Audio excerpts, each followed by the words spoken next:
जय श्री राधे कृष्णा। हमारे YouTube channel में आप सभी का फिर से स्वागत है।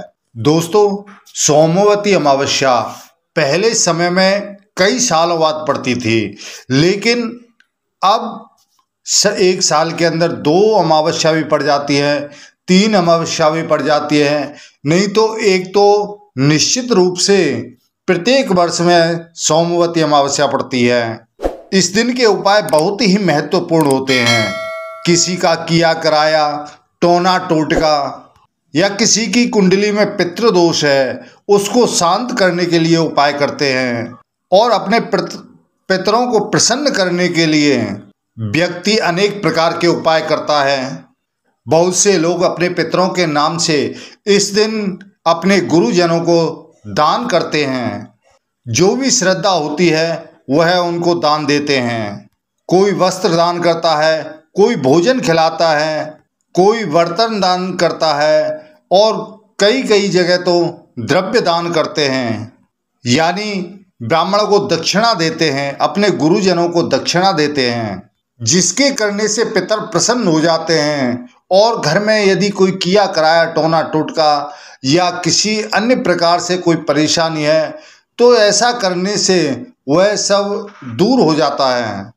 तो इसी अमावस्या, सोमवती अमावस्या के दिन किए जाने वाले उपाय के बारे में हम आपको बता रहे हैं, जिसके करने से आपकी मनोकामना, जो भी आप मनोकामना बोलेंगे वह आपकी अवश्य पूर्ण होगी। चाहे आप पुत्र प्राप्ति के लिए बोलें, या आप धन प्राप्ति के लिए बोलें, या आप नौकरी संबंधित परेशानी है उसके लिए कहें, या आप व्यापार संबंधित परेशानी है उसके लिए आप अपनी मनोकामना बोलें, तो वह मनोकामना आपकी पूर्ण होगी। तो दोस्तों, आज हम आपको पुत्र प्राप्ति के लिए एक उपाय बता रहे हैं, जिसके करने से आपके घर में पुत्र संतान की प्राप्ति अवश्य होगी।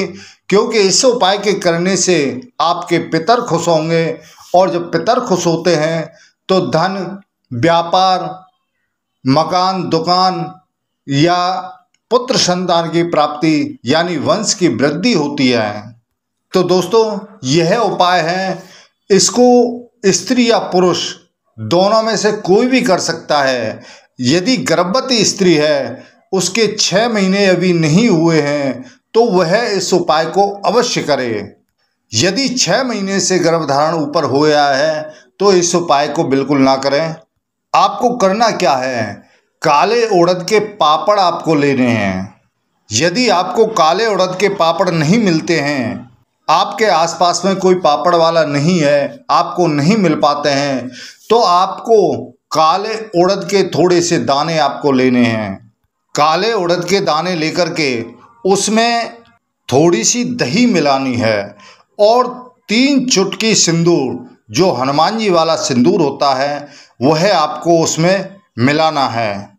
जो आपने दही डाली है उसके 3 छींटे, यदि आपके पास पापड़ हैं तो पापड़ पे लगाएं, और नहीं है तो उड़द के दानों पर 3 छींटे मात्र लगाएं।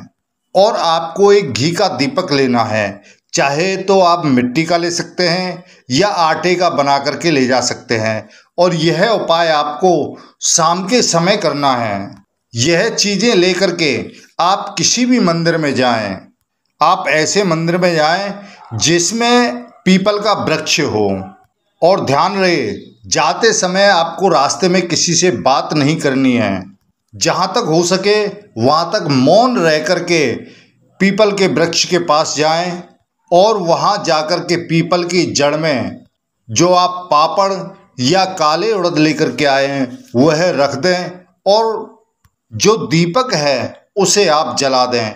जलाते समय आप अपनी मनोकामना अवश्य बोलें, जिस कार्य के लिए आप कर रहे हैं। यदि आप पुत्र प्राप्ति के लिए कर रहे हैं तो पुत्र प्राप्ति की आप कामना बोलें। उसके पश्चात आपको पीपल की 7 परिक्रमा करनी है। यदि वहाँ पर परिक्रमा की रास्ता नहीं है, परिक्रमा के लिए कोई जगह नहीं है, तो आप खड़े खड़े ही 7 परिक्रमा अपने स्थान पर ही कर सकते हैं, जिसको मानसिक परिक्रमा कहते हैं। ऐसा करने के पश्चात आप अपने सीधे घर चले आइए। घर में घुसने से पहले आप अपने हाथ और पैर धो करके तब अपने घर में प्रवेश करें। परंतु ध्यान रहे, रास्ते में आपको किसी से भी बात नहीं करनी है, किसी से भी कुछ नहीं कहना है, सीधे घर आ जाना है। यदि आप ऐसा करते हैं तो आपकी मनोकामना भगवान अवश्य पूर्ण करेंगे। तो दोस्तों, अमावस्या के दिन यानी सोमवती अमावस्या के दिन किए जाने वाले उपाय के बारे में हमने आपको जानकारी दी है। तो दोस्तों, यह वीडियो आपको कैसा लगा? हमें उम्मीद है अच्छा लगा होगा। कृपया चैनल को सब्सक्राइब करना ना भूलें। जय श्री राधे कृष्णा।